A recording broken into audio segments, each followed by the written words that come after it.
Hi everyone, welcome to Friday's edition of Humane at Home. As you can see, we're in a little different location today. I am super excited. We've done a little field trip to meet some really, really cool animals that I think you are going to love. So remember, this week we had Earth Day, and we are continuing our celebration of that. We've already talked about some ways that we can reduce our plastic use and how that can help the environment and the animals.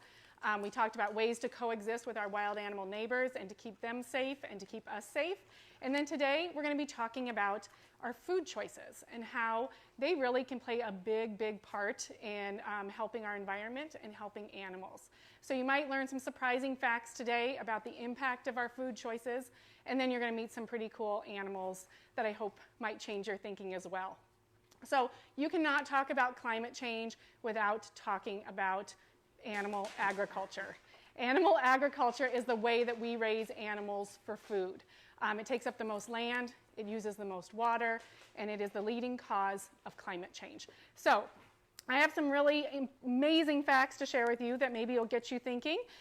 If you want to learn some more, there are great movies on Netflix that talk about the health benefits, the athletic benefits, the planetary benefits, Cowspiracy, Game Changers, all those make really good cases. So greenhouse gases. So animal agriculture contributes 51% of the greenhouse gases into our atmosphere. So that is more than all of the transportation combined and our electricity and our heat in factories.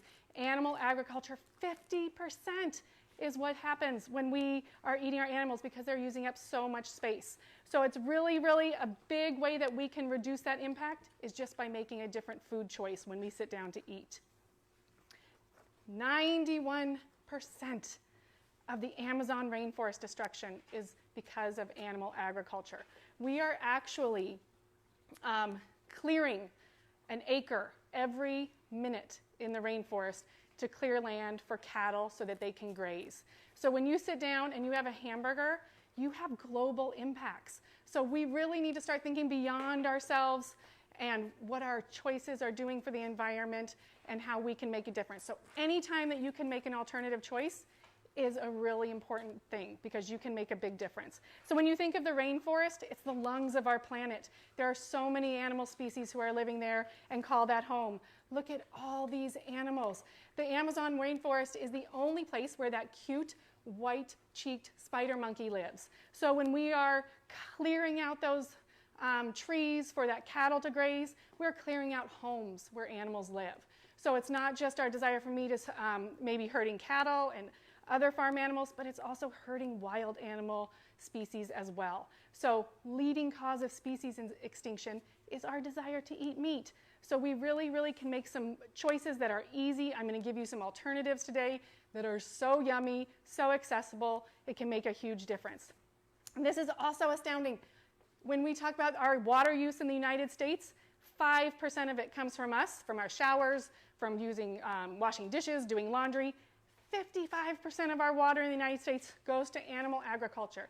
So when we're talking about droughts and running out of water, look who's the biggest culprit. So again, we reduce our desire for eating those kinds of foods, for eating meat, for eating animal products, then we're going to make a big difference for our planet. That is like you, if you eat one hamburger, it's like you showering for 2 months.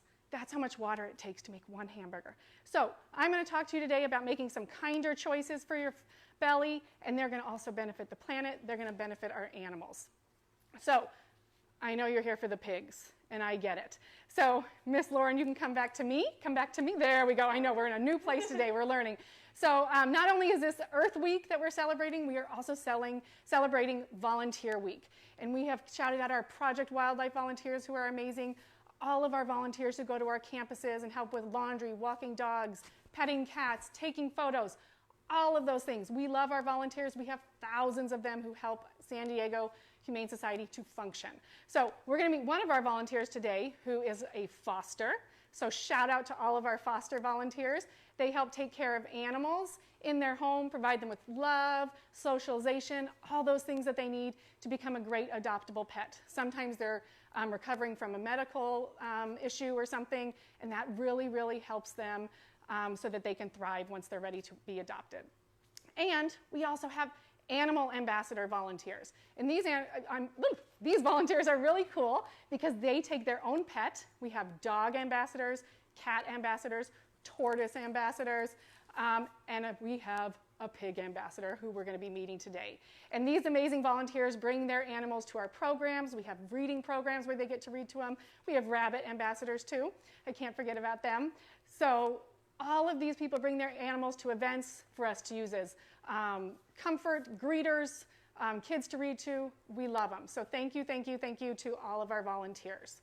So before I let you meet Michelle and her amazing pigs, we're going to be meeting Moose and we're going to be meeting Pumbaa. And they are two pigs, and they live in her home just like your pets do. They are part of her family, just like your pets are. They live indoors, like your dog, like your cat. You might even start hearing them snort. So when you think of a pig, you might think of the food that they provide for people. You might think of bacon or ham or pork. But today, I hope you, when you meet Moose and Pumbaa and see how amazing they are and how similar they are to our pets, I hope you see them with your heart today instead of your stomach, because they are really, really special. Okay, yes, here is Moose is going out the doggy door. He said, Stacy, you took too long. So we're going to go shoot over to Michelle, who's way over on the other side of the room. And she is going to tell us a little bit about who she is petting. So that was Moose, who just went out the dog door, who wanted to get some sun right now. Pumbaa is relaxing because he's getting a little massage by me. So Pumbaa was my very first pig. He came to me first. I have no idea what reason. I just thought I wanted a pig, which is what a lot of people say. You know, I want a pig, not knowing how big they're going to get. So when Pumbaa first came to me, he was 9 pounds.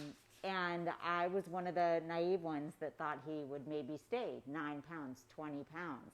Well, he's probably getting close to about 100 pounds now. And I love all 100 pounds of him. So just a good thing to know that when you get a pig, there is no such thing as mini pigs. They're all going to get really big. So this is my boy. He used to sleep with me, in bed with me. I'm that crazy. And the bigger he got, and when his brother Moose came along, they sleep together. They are indoor pigs. As you can see, this is one of his beds. He has many beds in the house. This is one of them. He's very sweet. All pigs have different personalities, so they're not all exactly like this. He was raised, I got him at 9 months old. He was raised like this. He stayed like this. He was neutered when he was young, and I think that has something to do with it. But he's pretty mellow and pretty easygoing. So once Moose came into the picture, which he did not intend for him to stay with me. Got him because another family was going to.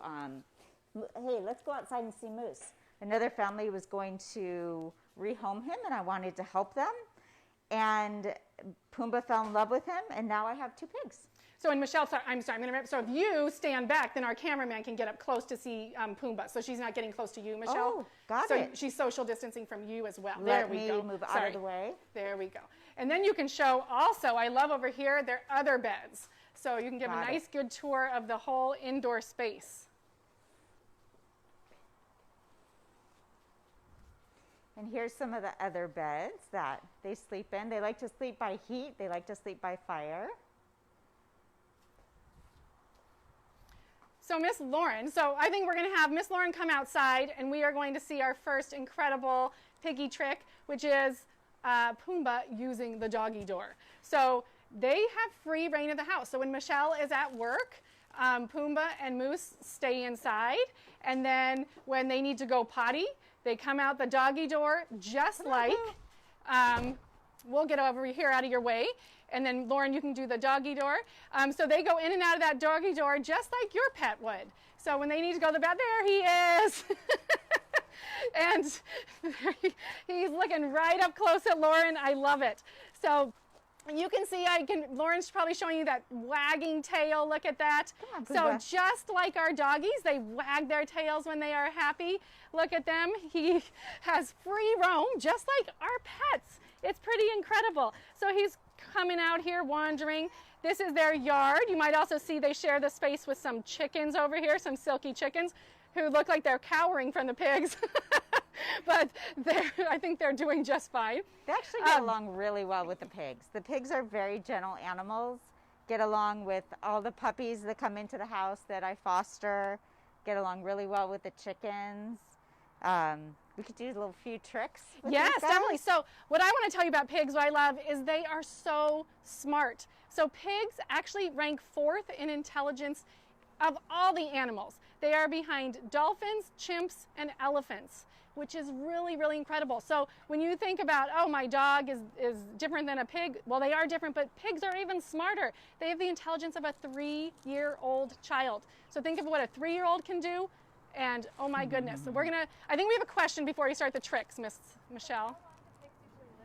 Oh, Great good question. question. How long do pigs usually live for? Lifespan of a pig is usually 18 to 20 years. So 18 they to have 20 a- years. So that is a really big commitment. And I loved what Michelle said earlier about there is no such thing as a teacup pig. They are not going to stay small. They're not going to stay like their little cute little piglet.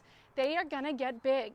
So you need to always, I say this at every episode, I want you to do your research before you get a pet. Make sure you're able to meet their needs. Make sure you are zoned to have a pig in your area if you want a pig or a chicken. They have special needs that you need to learn about, and they're going to grow big, and they require lots of food and veggies. So Michelle is going to show you just how smart these little piggies are and maybe do some tricks with them. Also, these pigs are vegetarian, Yes? so which is important to know. You'd think that they ate a lot of food. They do not. They get about a cup and a half of food per day. Oh, So they get about 3/4 of a cup in the morning, 3/4 a cup in the evening, and that's it. They can have carrots and some lettuce, and I have some apple trees and some tomatoes that I grow, and they can have that during the day, but that's it. so all fruits and veggies for them. All fruits and veggies. Excellent. Yeah. So, my friends, the reason I was so shocked to hear that they only eat a cup and a half a day is because Moose, I forgot to tell you this, he's one of our ambassador animals. So Moose actually comes to our youth programs, and he has kids read to him, and he eats for a solid 60 minutes while he is being read to. So I think he loves coming to the reading program because he gets about 3 days worth of food in 1 hour. So that's why I was so shocked, because I've just seen him having his treats. But let's see what they can do for us, Miss Michelle. Pumbaa, sit. Sit. Can you sit? Can you sit? Are we camera shy? Are we going to play camera shy? Okay. Pumbaa, give me a circle. Pumbaa, circle. Circle. Pumbaa, circle. Circle. They were doing all of Good Oh, there we go, Pumbaa. Good boy. Moose, give me a circle. Moosey, circle. Good Yay. boy. Good That's boy. amazing. Pumbaa, up. After you're done chewing. Give me an up. Up. All the way up. Come on, Pooh. Up. Up. You can do it. You're on grass. Up. He's going to Oh, he's going to circle again. So just like when you sometimes train with your dogs, maybe they're not in the mood. You gotta do another oh, there's circle. a sit. You can come over here, Miss Lauren, and see that sit. Moosey. Good sit, Moosey. Good job.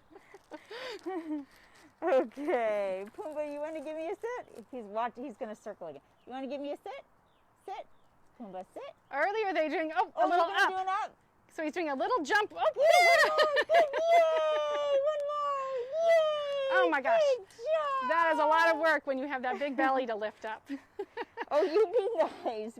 Oh, There's a little sibling rivalry. Of course, just like when there's food involved with your dog, sometimes they might have a scuffle. So they just want to make sure they're all getting enough around. Okay, we have a question, Miss Lauren. Oh, Hey. where do the pigs go to the bathroom? So they go to, they have one spot in the backyard, and they like to go as far away from where they sleep as possible. So this is their spot, is right over here, which is about as far as we can get from the house. And that's where they go to the bathroom. Yeah, so there's actually, it's a misconception that pigs are dirty animals because they actually are very, very Pumbaa. clean. Pumbaa, When they are come. given the space, come. Pumbaa.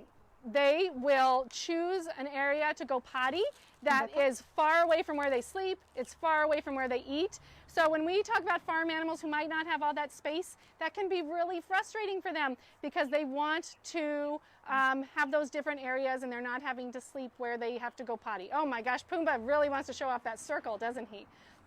And another reason people might think they're dirty is because sometimes they wallow or roll in the mud. And that is simply because that is how they keep cool. They don't have sweat glands, so they roll in that mud to cool them off. And it also provides a nice sunscreen for them and protects them from bugs. So there's a reason they're doing all those things. So they're not just doing it because they're dirty. They're saying, I feel hot. And that's a good way for them to cool off. They're incredibly gentle animals. So one of the ways I like to display how gentle they are is how gentle Pumbaa is with me. With Edie, I wouldn't recommend doing this with anyone else, but I've had him since he was so little that he'll, and I'll take my mask off just for this. Pumbaa, So we're very fortunate that during the quarantine here, we do not have to social distance from our animals. Right. So we can, yes, look how sweet and gentle they are. He has those big teeth, but he's not going to do anything to hurt Miss Michelle. They are really, really incredible animals. They have memories. Do they know their names, Michelle? They do know their names. They know their names. They come when called. They are really amazing with the foster puppies that we bring in.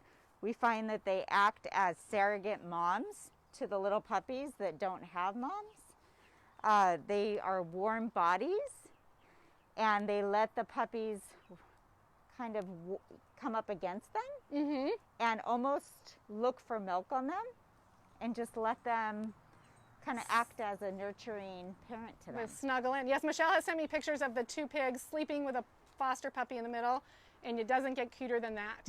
And when she talks about, too, the snuggling, pigs are really, really social animals. So they are always, a lot of times, touching. They like to sleep touching each other. They'll greet each other by touching their little muzzles, their little noses. So they are really, really enjoy being with other pigs. They're matriarchal, so they usually live with the mama. Oh, more questions, yes. Two, do they swim and how much exercise do they need? Okay, so Michelle's going to get to answer those. So we were asked, do they swim and how much exercise do they need? So pigs, I'm not a pig expert. I'm just an expert of these two pigs. So I will tell you that moose, on a hot day like today, I'll take a kiddie pool out, and moose loves to go and dunk in the pool.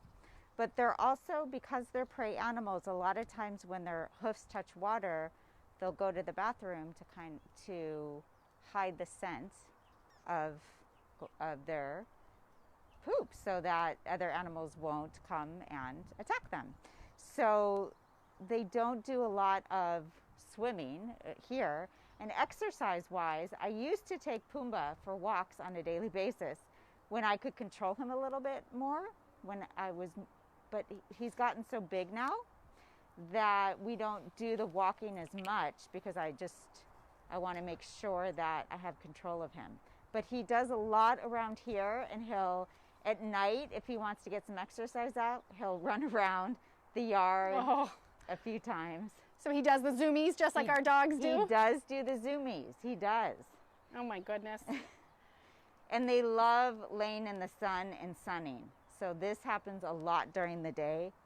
During the day, they love to be outside, kind of get some grass. So they probably love this heat. They love the heat. So Michelle, so someone might think that all pigs are just alike, but I know that they have personalities just like our dogs do. So what are Moose and Pumbaa's kind of different personalities? Great question.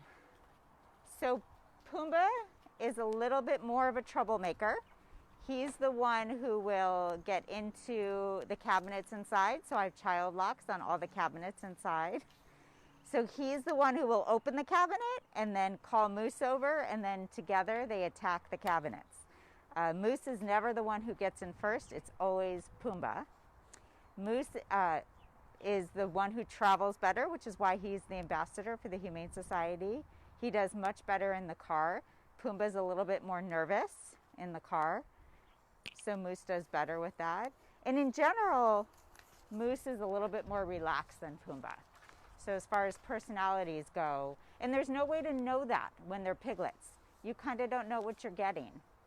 It's just something that develops with time. Sure, just like a no way to puppy know. or a kitten probably. You Exactly. can see some of their behavior traits, but yeah, they're going to grow into their own personalities. Exactly. Oh my gosh, he's looking up at you, Lauren. Oh my goodness. So yeah, so pigs we always think of just oink oink or maybe some squeals, but they actually have 20 different vocalizations or noises that they can make. So they communicate with each other and they all mean something different. So they are, like we said, they are so smart the way they communicate with each other. Mama pigs will even kind of sing, make a little grunting song when they're nursing their piglets. Oh, Moose is on the move. Here we go. He says, I do not like that my brother's getting all of the camera time here.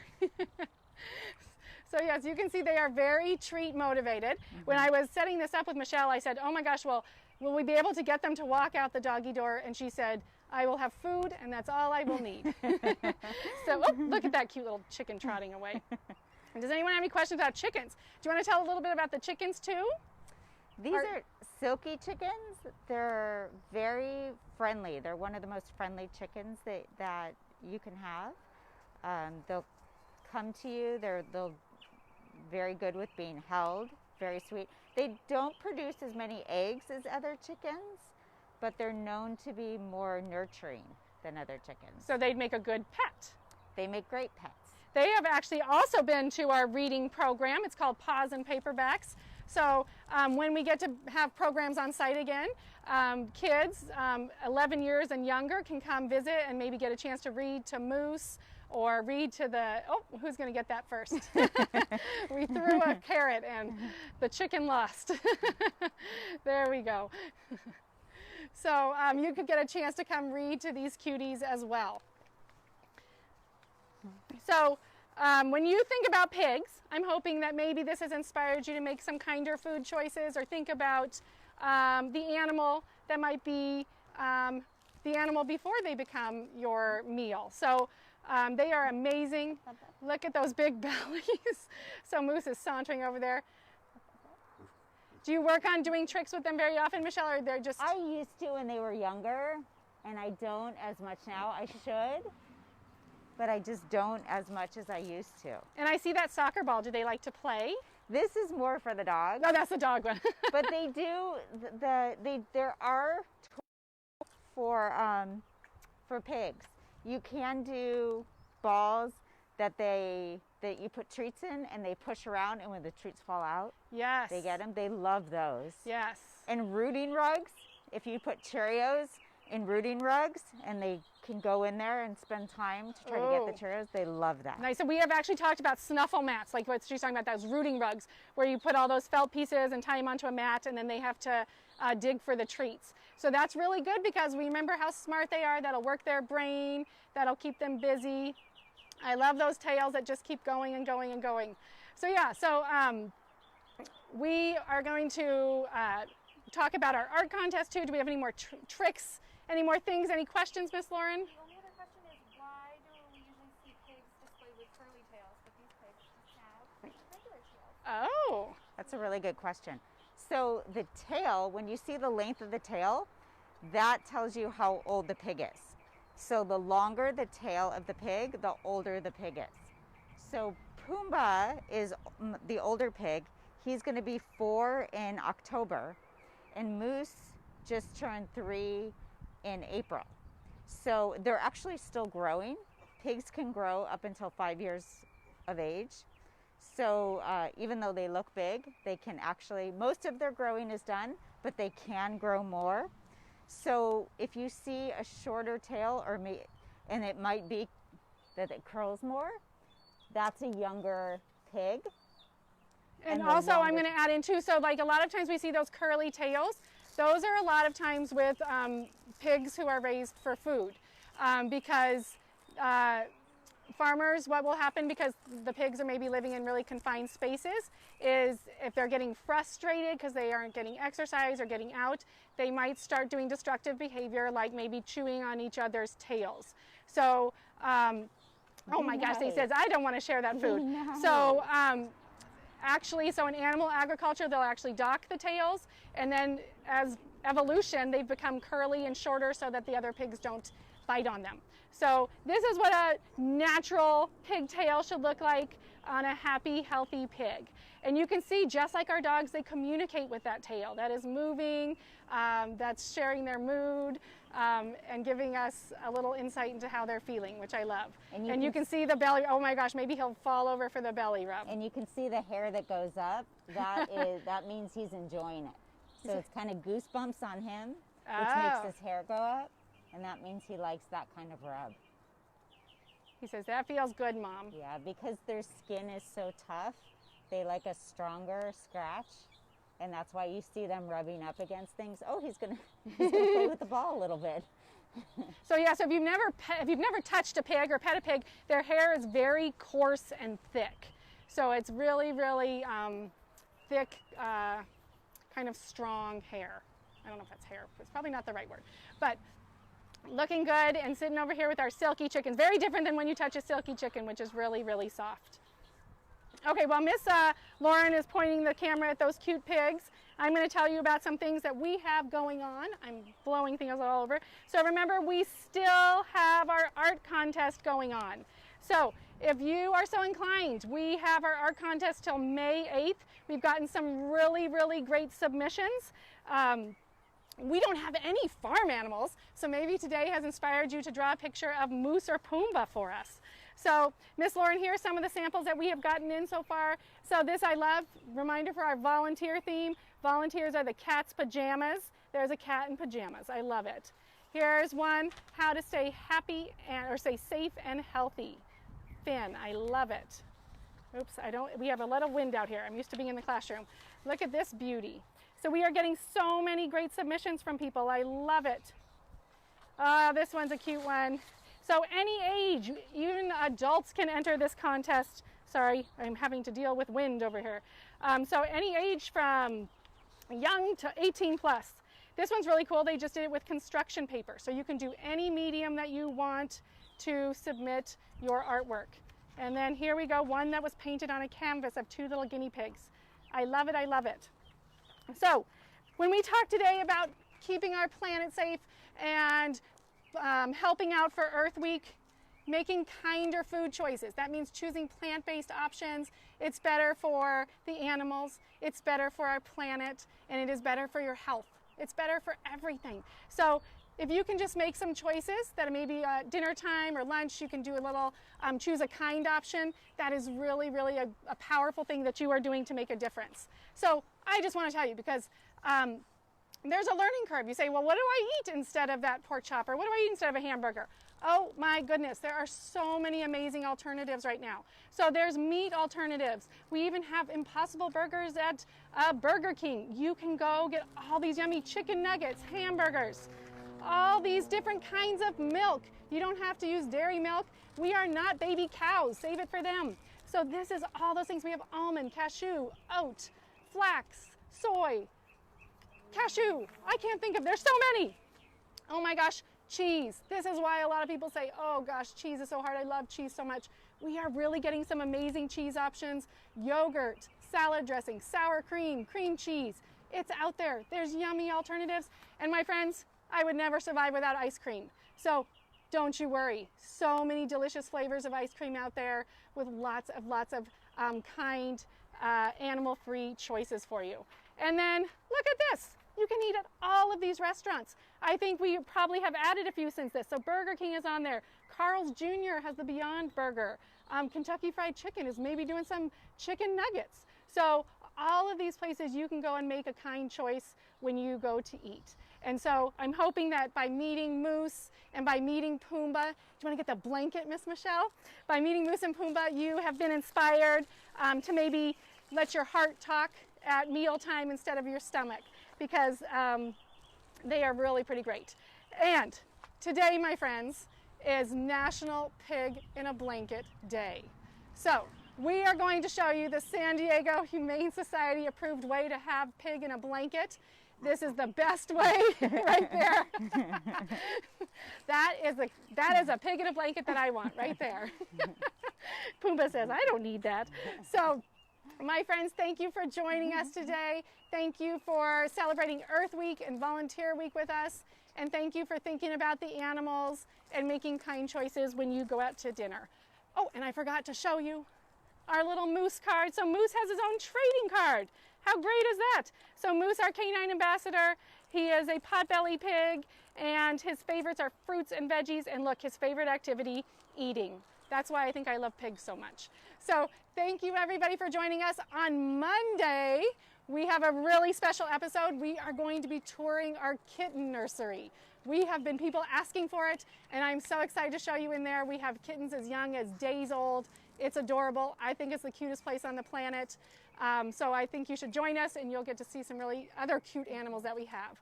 A big thank you to Michelle and for hosting us and letting us meet her amazing piggies and chickens. And thank you to all our volunteers who help us do all the work that we do. Have a great weekend, everybody, and stay safe and healthy.